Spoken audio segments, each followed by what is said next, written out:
সেই দুঃখী মানুষের মুখে হাসি ফোটাবার ব্যবস্থাটা করতে পেরেছি। অবশ্যই যারা ঘর পেয়েছেন উপকারভোগী, আমি তাদের কথাই শুনতে চাই।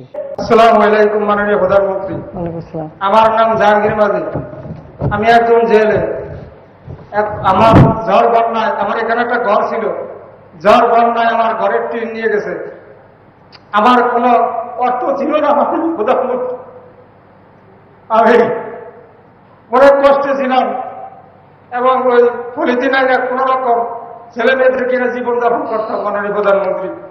এখন আপনি আমাকে একটা ঘর দিয়েছেন এবং টিউবওয়েল দিয়েছেন এবং বিদ্যুৎ দিয়েছেন, এখানে একটা স্কুল দিয়েছেন।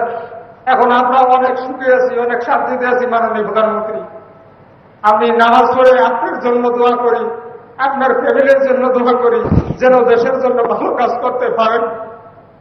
আপনি আমার মা এবং দেশের মা, আপনি আইসা যদি আপনাকে আমার ঘরে দেখা যাইতে বা আমরা অনেক খুশি হইতাম। আপনার জন্য দোয়া করি।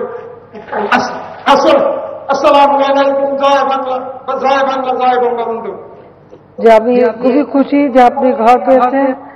আসলে ঝড় বৃষ্টি তো হয়, আর ভোলার তো এরকমই অবস্থা, তিনটা নদী চারিদিকে, এদিকে ইলিশা, ওদিকে মেঘনা, ওদিকে তেঁতুলিয়া, সবসময় ভাঙনের হাতে থাকে, অনবদ এই বন্যা, ঝড়, জলোচ্ছ্বাস।